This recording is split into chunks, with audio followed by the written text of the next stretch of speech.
uJesu Kristu uyinkosi baba. Baba, ngithanda ukubonga kakhulu uNkulunkulu.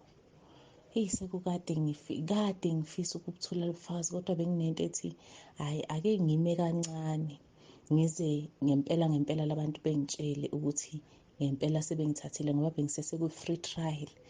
Ngisukela ngo-April, ngaqala ngo-April, namhlanje bekuyima bengazisa ukuthi hhayi bayangithatha ngokuphelele manje.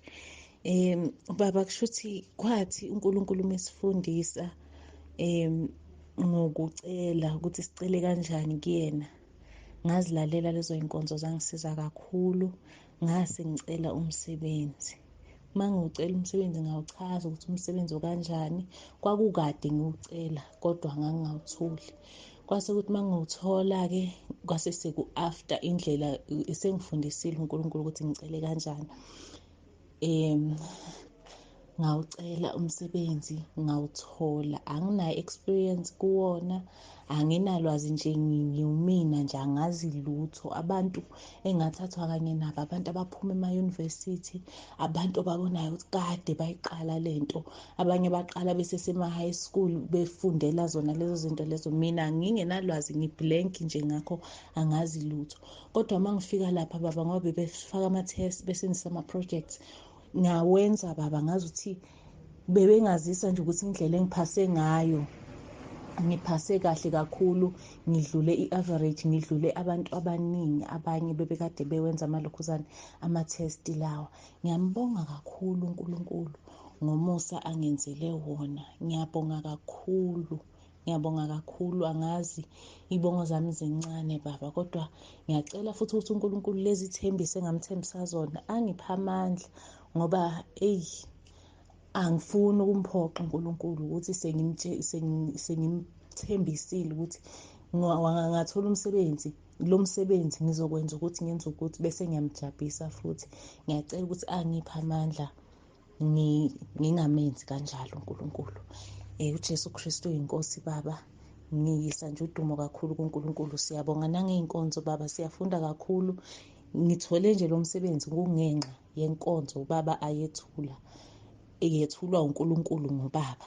Ngiyabonga baba. uJesu Kristu uyinkosi. uJesu Kristu uyinkosi baba, ngiyabingelela kuwena baba Nsibande, bingelele nomama Nsibande, egameni lenkosi yethu uJesu Kristu, nomndeni wonke wabaNsibande. Ngibingelele ekhaya lezwi, ngibingelele entabeni yendlu kaJehova. Kuyabonelelwa. Ngiyambonga uNkulunkulu ngomusa asenzela wona baba. Ngicela ulethe ubufakazi ukuthi ngempela uma singakhohlisi, sikholwe sisenzela abantu, sikholwe ngokweqiniso, uNkulunkulu uzoba nathi. Nalapho sihluleka khona yena uyavela. Ngiphuphe kuzosa kube yi-Sunday, kuzosa kube yi-Monday 25 zale nyanga uMeyi. Ngiphuphe sengathi khona umuntu ongicindezele, uvele ngemuva kimina, angipresse ngendlela ukuthi ngithi ngiyazama ukunyakaza ngingakhoni, ngithi ngisalalela ukuthi ngicindezelwe, ngizwe engathi ufaka something ngasemuva kimina kule ndawo yokuthoyiletha. Angathi ufuna ukushiqeka something, kodwa ivele ibe tight ngendlela eyisimanga. Ngizwe ukuthi cha, ayizukungena. Ngithi ngisezwa ukuthi ngathi uzonginqoba lo muntu, ngibone ingonyama ngakwesokunxele bami. Uma ngibheka le ngonyama ibhodle ize ngakimina, ivele ixebuke lento same time. Ngabe ngiyasinda njalo, kodwa nje from Monday, Tuesday, Wednesday bokubuhlungu nje la ngemuva, kubuhlungu nesibeletho. Ngazathi ukhona nje, kezwakala ukuthi kukhona umonakalo obukade wenzeka, but ngibonga uNkulunkulu ukuthi akungenanga lutho. uNkulunkulu uyawangilwela, ubonile ukuthi la ngizohluleka. wangilwela uNkulunkulu kuhle ukuhlala kuye. Angikhulumanga lutho the way bengicindezeleke ngakhona, bengakhona ukwakukhuluma, bekusebenza umqondo kuphela, kodwa inede yaqhamuka ingonyama yabhodla nje yeza ngakimi, yaxebuka lento. Ngiyambonga uNkulunkulu ngoba ngazi ukuthi kube beyingenile bekuzokwenzakalani. Ngibonga umusa wakhe nokusinakekela esigada ngezikhathi zonke. Ngithi uJesu Kristu uyinkosi, uJesu Kristu uyinkosi, uJesu Kristu uyinkosi. Amen. uJesu Kristu inkosi. Baba, ngiyabingelela kubaba, ngiyabingelela kumama, ngibingelela abazalwane entabeni indlu kaJehova kuyabonelelwa, ngibingelela abazalwane ekhaya lezi. Baba, ngicela ukudlulisa ubufakazi.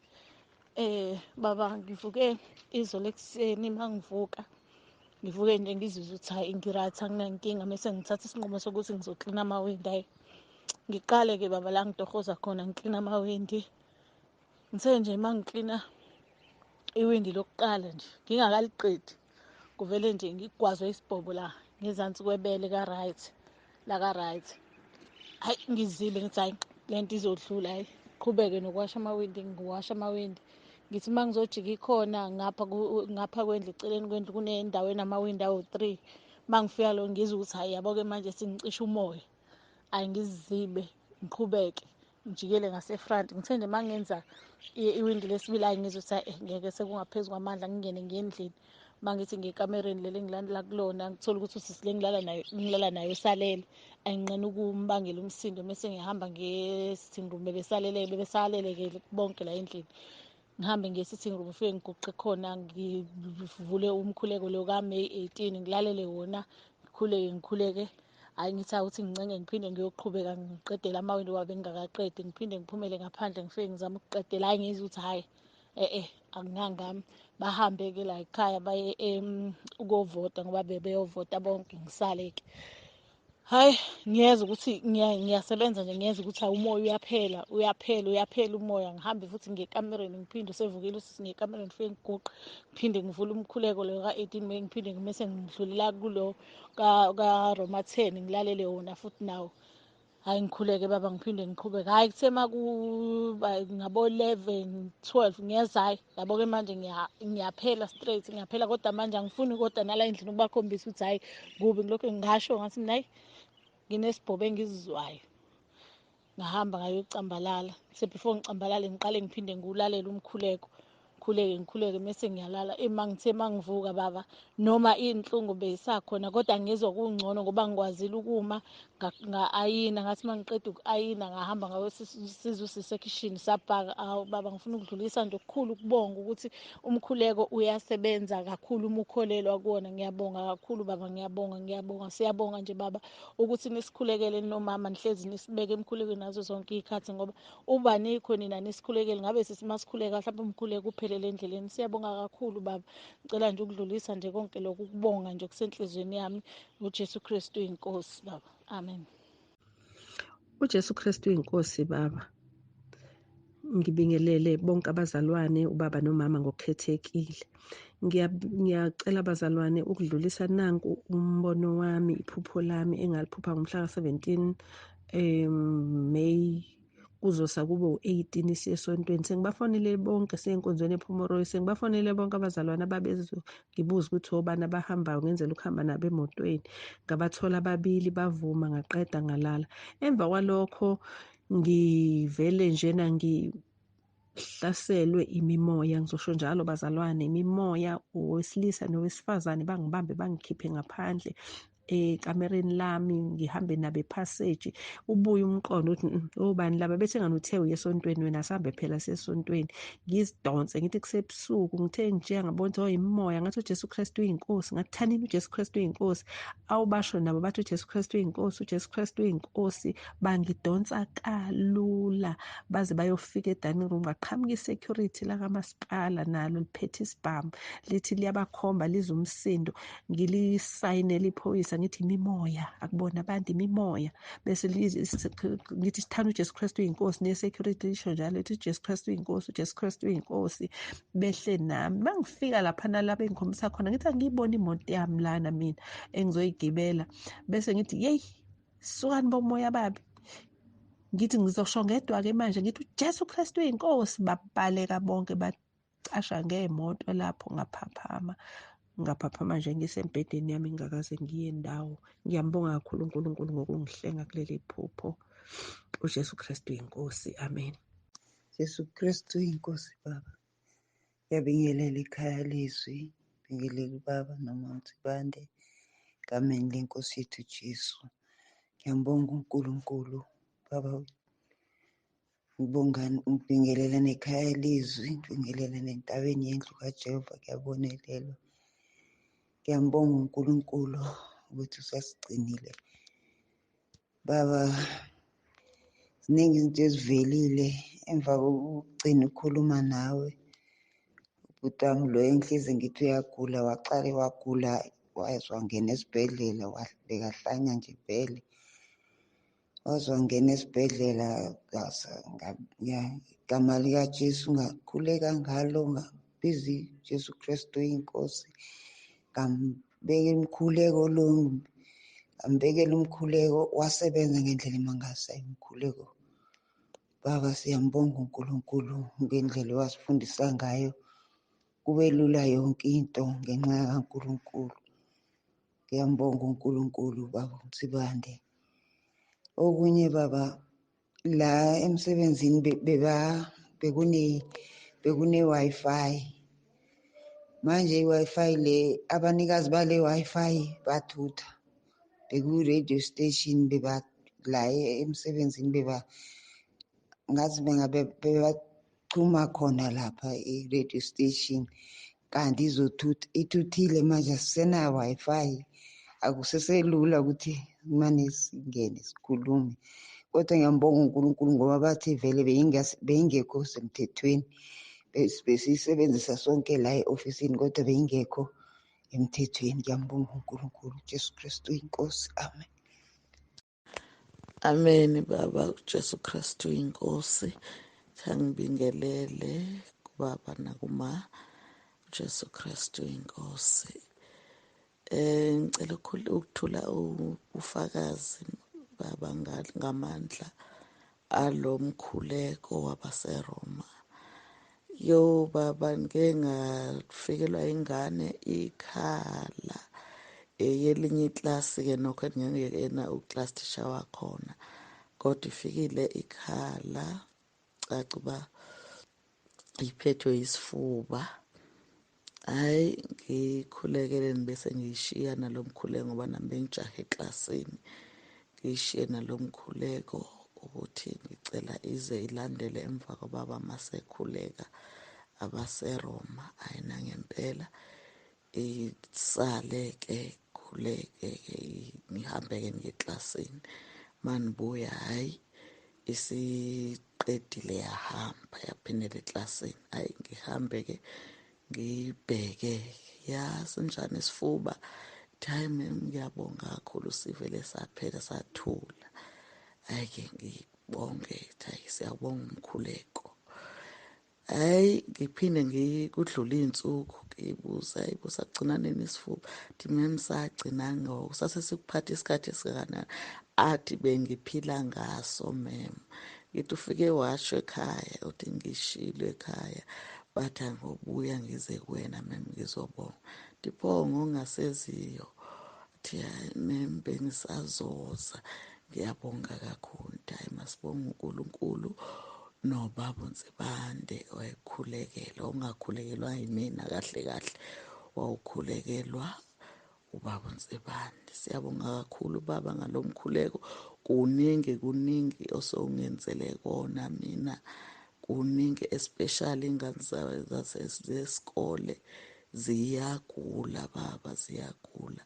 Sezihlala nje zinethemba, shuthi ziyatshelana ukuthi nje umem uzokhulekela, akunikeza umkhuleko, ngeke ube saphathwa yileyo nto. Siyabonga kakhulu baba ukuvuma nje ukuba imbongolo ugitshelwe. Siyasizakala kakhulu. Inkosi ibusise isigcinele nina noma in Jesus name, Jesu Kristu inkosi. Amen. uJesu Kristu uyinkosi. Ngibingelela ubaba, ngibingelela umama. Ngicela ukubonga uNkulunkulu ukuthi ungambulele isimangaliso. Ngithatha umkhosi wosuku lokuqala kuvele kwaqhamuka into engathi iwumlilo, yathi ngci esiphangeni sakwa-left. Kwase kuqhamuka izwi lithi nakho engikunika khona uzokwenzelwa konke okufunayo. Manje lokho engikunika khona akwazi lutho, wena uzomfundisa.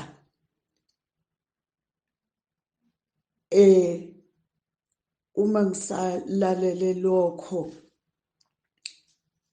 bese ngiyaphaphama, kuvuke izwi elilaphayana John 14 verse 26. Ngivele ngambuleleka ukuthi hayi, omunye umoya lo. Bese sengithatha umkhuleko wamhla ka-18 May ngicele i-deliverance. Uma ngabe sengiwushilo sengiqalisa ngilala ngoba bengiqwashile kwavela lokhu, bese ngibona ungathi kuyinyoka laphansi komcamelo. Awu, ngize kuye kube ngathi kuyaphela. Ngiyambonga uNkulunkulu ngoba uSathane befuna ngikuthathe kalula nje ukuthi hayi sengizothola konke. Ngiyabonga uNkulunkulu ungikhululile. Kuningi njalo nangingena emkhosini kube nezinto ezithile engizithembiswayo, kodwa uNkulunkulu abesengambulela. Ngakho ngiyambonga kakhulu uNkulunkulu kuba sekhaya lezwi, ngoba ngiyabuka ukuthi ukuba bezingekho lezi zifundiso esizitholayo, ngabe umuntu ukude, ngabe ngisekulahlweni. Ngakho ngiyambonga kakhulu uNkulunkulu. uJesu Kristu uyinkosi. uJesu Kristu uyinkosi. Ngiyabonga. Amen. uJesu Kristu uyinkosi. Baba, ngiyabingelela ekhaya lezwi entabeni kaJehova kuyabonelelwa.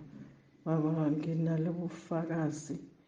Bengisebenza ngo-2016 kwaphela umsebenzi, ngabuyela ekhaya.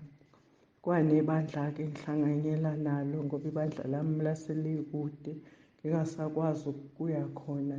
Kuleli bandla ngithe uma ngifika wakhuluma izwi lithi khulekani ningaphezi. Ngathi uma ngiyezwe ngathola ukuthi abaseThesalonika bokuqala i-chapter ka-5:17. Saqhubeka sakhuleka-ke nalo mama esasikhuleka naye. Kunabazalwane engabafica khona baba. Kuthe ngesikhathi sengikhona mina, kwanabazalwane abahambayo. Yangikhathaza lento ukuthi kungani abazalwane behambe, ngoba mina ebandleni engivela kulo uma kufika umzalwane sasijabula, sifisa ukuthi impela ngathi ngahlala engabe saphuma. Kuthe-ke baba uma ngabe nginalokho buhlungu nje, uNkulunkulu ngilele ebusuku, wamona kwathiwa uJohane wokuqala ungale ngakoSambulo. Uma ngivuka ekuseni baba ngiya khona, ngiyathola uJohane wokuqala i-chapter ka-2. Uma ngaqala ukufunda baba lapha ku-19 ukuthi baphuma kithi kodwa bebengesibo abakithi, ngokuba uma bebengabakithi bebeya kuhlala nathi, kodwa baphuma ukuze babonakaliswe ukuthi bonke abasibo abakithi. Hey baba, ngakuzwa ukuthula emphefumulweni wami. Ngiyambonga uNkulunkulu ngoba baba Msibande Nkosi yami usakhuluma nje ngalesihloko kulezi iy'nsuku ukuthi umphiki Kristu umelene. Umelene umphiki Kristu nobunye. Ngiyayizwa nami lento baba ukuthi uNkulunkulu wethu uyasithanda baba, ezweni zokugcina wasivusela ubaba uNsibande. Baba ngiyabonga, mningi ubufakazi bami. Ora nje lokhu bungithintile baba, ngabona ukuthi angeke ngikwazi ukuthula, noNkulunkulu angangisola ngoba ukhulumile kakhulu baba uNsibande ngomphiki Kristu.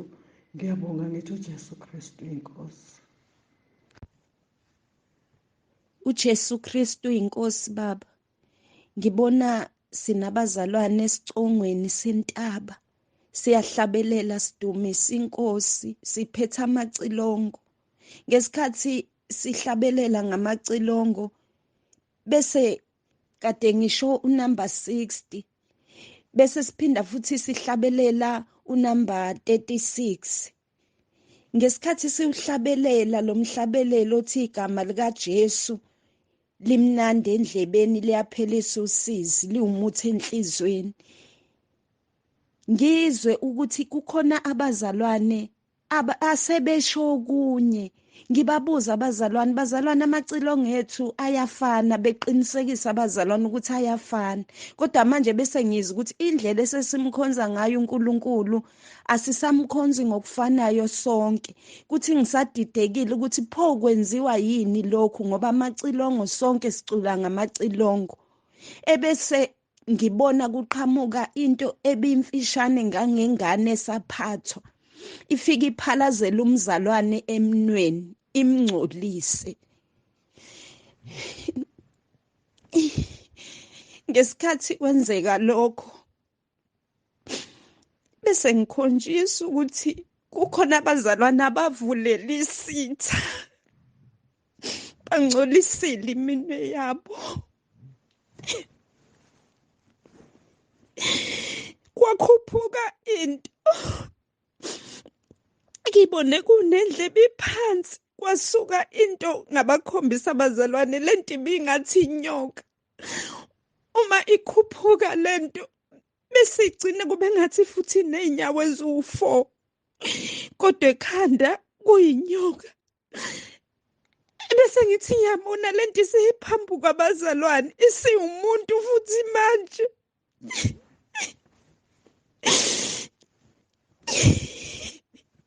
uNkulunkulu asisize simlalele, siyenze intando yakhe. Lithi izwi likaNkulunkulu kwabase-Efesu 5:17, asingabi iziwula kodwa masiqonde kuyintando yenkosi. Ngiyacela singavumeli amadimoni, singavumeli amandla obumnyama singcolise.